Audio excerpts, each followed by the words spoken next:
Assalamualaikum warahmatullahi wabarakatuh. Selamat siang semuanya. Perkenalkan, kami dari kelompok 8 mata kuliah Ekonomi Moneter yang anggotanya saya Alfian dan rekan saya Lucy Octavia Pasaribu yang akan menjelaskan tentang multiplier uang dan implikasi kebijakan pemerintah.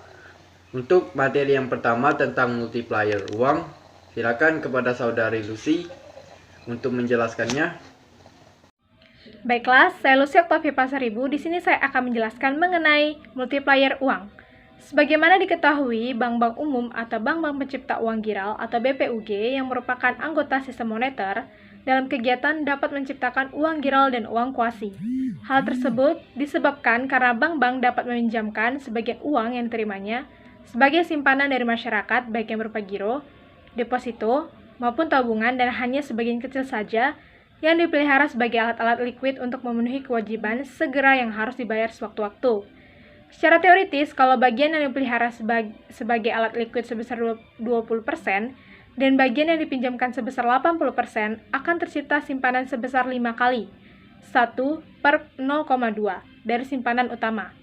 Multiplier uang atau proses pelipat uang merupakan proses pasar atau penyesuaian antara permintaan dan penawaran uang. Proses pelipatan itu dimungkinkan karena adanya lembaga yang disebut bank, yang tidak harus menjamin secara penuh uang giral yang diciptakannya dengan uang tunai. Seandainya kas rasio yang dipegang bank adalah 100%, maka proses pelipatan yang tidak akan terjadi. Uang giral atau demand deposit, time deposit, dan saving deposit tidak harus dijamin penuh dalam bentuk uang tunai oleh bank umum. Pada uang giral sebesar 10.000, bank hanya perlu menyimpan cadangan yang tunai sebesar 500, atau jika kas rasio yang ditetapkan Bank Indonesia sebesar 5%. Artinya, dengan memegang uang inti sebesar 500, bank bisa menciptakan uang giral sebesar 10.000. Jadi, bank menciptakan uang giral sebesar 9.500. Oleh karena itu, setiap tambahan uang inti sebesar 1.000 akan dapat menciptakan tambahan uang beredar yang lebih besar daripada 1.000. Dalam kenyataannya, uang yang diciptakan oleh bank tidak hanya bergantung pada kemauan bank semata, tetapi tergantung pula pada hasil interaksi para pelaku pasar. Secara ringkas, proses pelipatan uang tersebut dapat dirumuskan sebagai berikut. Koefisien pelipat uang M1 sama dengan B, di mana C sama dengan C per M1, dan R sama dengan R per DD. Keterangan, C sama dengan MPC, R tingkat bunga. Persamaan tersebut menunjukkan bagaimana uang inti B dilipatkan menjadi uang beredar menjadi M1, sedangkan 1 per C plus R dalam kurung 1 kali R adalah koefisien pelipat uang atau money multiplier. Nilai koefisien pelipat uang biasanya lebih dari 1. Semakin kecil nilai C dan R akan semakin besar nilai koefisien pelipat uang. Nilai C yang rendah artinya masyarakat lebih suka menyimpan uang tunai di bank daripada di rumah, dan bank memiliki uang inti yang dapat dilipatkan. Sedangkan nilai R yang rendah artinya lebih banyak uang giral yang dapat diciptakan dari setiap rupiah uang inti yang dipegang oleh bank. Nilai C dan R mencerminkan perilaku masyarakat dan bank. Besarnya uang beredar yang dipegang masyarakat dalam bentuk tunai mencerminkan keinginan dan perilaku masyarakat. Dalam prakteknya, bank tersebut tidak bebas menentukan berapa besarnya jumlah yang dapat dipinjamkan dan berapa yang dapat dipelihara sebagai likuiditas, karena terdapat penetapan tingkat kas rasio dari bank sentral. Terjadinya pelipat gandaan atau multiplier baik jumlah simpanan maupun pinjaman disebabkan oleh adanya kemungkinan untuk meminjamkan sebagian dari uang simpanan. Simpanan pertama dalam contoh di atas dinamakan primary deposito, sedangkan simpanan sesudah dinamakan derivate deposito. Simpanan pertama merupakan uang baru yang berasal dari otoritas moneter, misalnya dari penjualan valuta asing, hasil ekspor ke bank sentral. Penjualan ini akan mengakibatkan adanya tambahan uang dalam peredaran yang merupakan bagian dari kewajiban otoritas moneter yang dinamakan uang primer. Valuta asing yang dibeli oleh bank sentral merupakan aktiva bank sentral dan merupakan penyebab penambahan uang primer. Melalui proses pelipat gandaan seperti itu, yang beredar pada masyarakat akan bertambah. yang penambahannya lebih besar dan hasil pembelian valuta asing oleh bank sentral. Perbandingan antara uang beredar dengan uang primer dinamakan money multiplier atau M. Perbandingan antara uang beredar dalam arti sempit dengan uang primer dinamakan narrow money multiplier atau ML. Sedangkan perbandingan uang beredar dalam arti luas dengan uang primer dinamakan broad money multiplier atau M2. Karena adanya fractional reserve system atau GWM, jumlah yang beredar dalam kurung M1 dan M2 akan lebih besar jumlahnya dari uang primer. Baiklah, materi selanjutnya akan disampaikan oleh Saudara Alfian. Baiklah, saya akan melanjutkan penjelasan materi dari Saudari Lucy. Kebijakan moneter merupakan salah satu kebijakan ekonomi makro yang sangat berperan untuk mengatur dan menjaga stabilitas jumlah uang yang beredar di masyarakat. Apabila jumlah uang yang beredar di dalam suatu perekonomian kurang dari yang dibutuhkan, maka negara tersebut mengalami kelesuan ekonomi. Sedangkan jika uang yang beredar melebihi yang dibutuhkan, maka negara tersebut cenderung mengalami inflasi tinggi. Kebijakan moneter secara umum didefinisikan semua tindakan pemerintah untuk mengendalikan jalannya kehidupan ekonomi nasional ke arah yang diinginkan melalui pengendalian jumlah uang yang beredar atau MS. Kebijakan moneter adalah kebijakan bank sentral untuk menambah atau mengurangi jumlah uang yang beredar. Dalam model jumlah uang yang beredar terdapat 3 variabel oksogen, yaitu basis moneter atau monetary base. B adalah jumlah dolar yang dipegang oleh publik sebagai mata uang currency atau mata uang asing dan oleh bank sebagai cadangan R. Rasio deposito cadangan atau reserve deposito ratio RR adalah bagian deposito D yang disimpan dalam cadangan R. Rasio deposito uang kartal currency deposito ratio CR adalah jumlah uang kartal C yang orang yang pegang dalam bentuk rekening giro D. Definisi jumlah uang beredar dan basis moneter sebagai berikut. M sama dengan C plus D, uang kartal plus giro atau deposito. B sama dengan C plus R, uang kartal plus cadangan bank. Mencari M sebagai fungsi dari 3 variabel oksogen sebagai berikut. M per B sama dengan C per D plus 1, C per D plus R per D. Membuat substitusi untuk pecahan-pecahan di atas kita peroleh disebut penggandaan uang atau money multiplier. Jumlah uang beredar M adalah proporsional terhadap basis moneter B. Jadi kenaikan basis moneter meningkatkan jumlah uang beredar dalam presentasi yang sama. Semakin kecil rasio deposito tersebut, cadangan RR atau R per D, maka semakin banyak pinjaman yang dibuat bank dan semakin banyak uang yang bank ciptakan dari setiap dolar cadangan. Semakin kecil rasio deposito uang kartal CR atau C per D, semakin sedikit dolar pada basis moneter yang dipegang publik.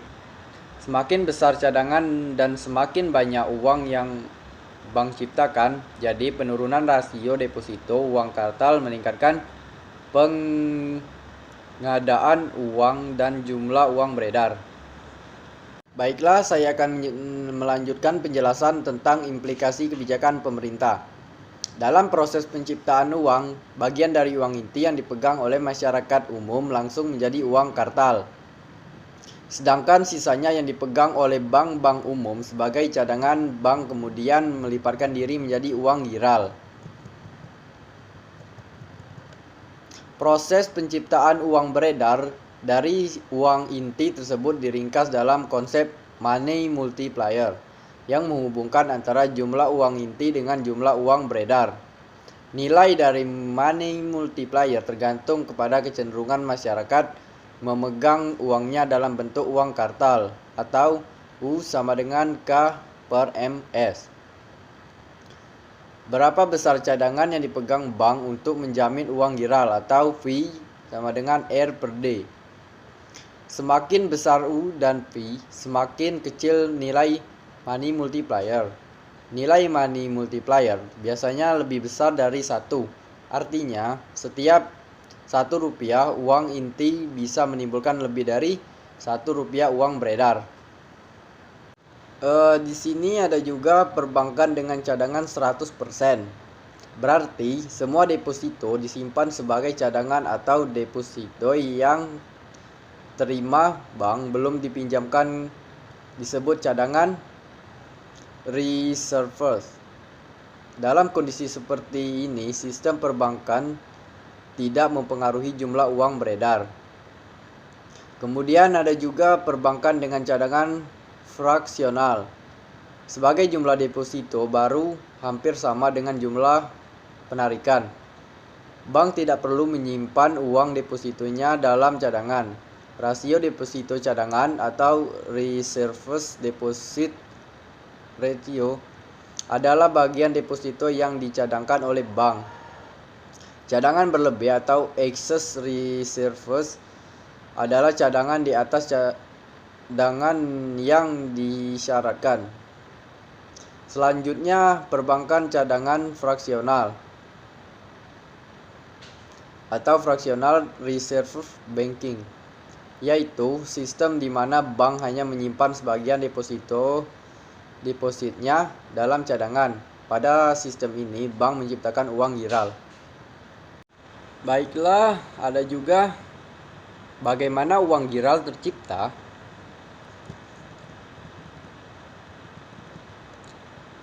Asumsikan tiap bank menjaga rasio deposit cadangan, reserve deposit ratio atau RR pada 20% dan bahwa deposito awal sebesar Rp1.000.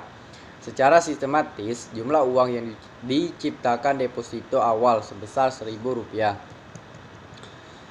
Di sini ada juga contoh perhitungannya.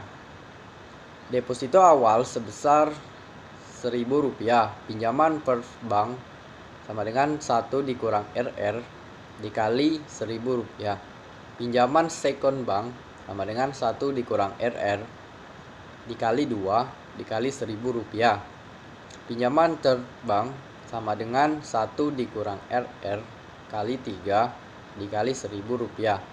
Pinjaman fourth bank sama dengan 1 dikurang RR dikali 4 dikali Rp1.000.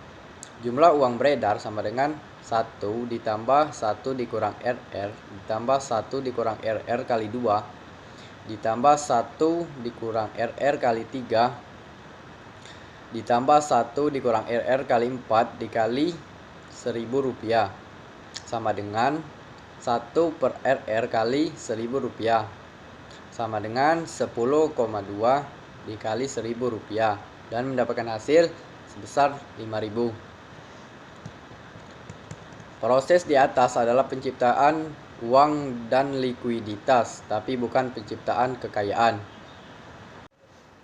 Salah satu cara yang dilakukan pemerintah guna meningkatkan laju pertumbuhan ekonomi adalah melalui perkembangan sektor keuangan. Tetapi seiring perkembangan moneter yang semakin pesat dan dapat menyebabkan hubungan antara jumlah uang beredar dengan pertumbuhan ekonomi dan laju inflasi cenderung kurang stabil. Sebagai akibatnya, maka krisis moneter melanda negara-negara berkembang dan memporak-porandakan struktur perekonomiannya. Banyak faktor yang dapat mempengaruhi naik turunnya jumlah uang beredar di Indonesia, diantaranya tingkat bunga, inflasi, nilai tukar rupiah, dan angka pengganda uang atau money multiplier. Selanjutnya, nilai cadangan bank yang rendah berarti lebih banyak uang giral yang bisa diciptakan dari setiap rupiah yang inti yang dipegang bank. Bila cadangan devisa naik, maka jumlah uang beredar juga seharusnya naik, karena cadangan devisa yang ada biasanya dibelanjakan untuk pengeluaran tahun itu juga diturunkan dengan uang rupiah. Sedangkan hubungannya dengan angka pengganda uang, yaitu naiknya angka pengganda uang berpengaruh terhadap kenaikan jumlah uang beredar.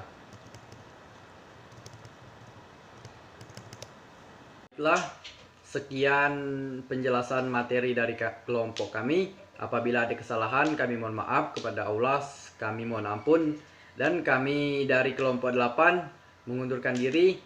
Wabillahi taufiq wal hidayah. Wassalamualaikum warahmatullahi wabarakatuh.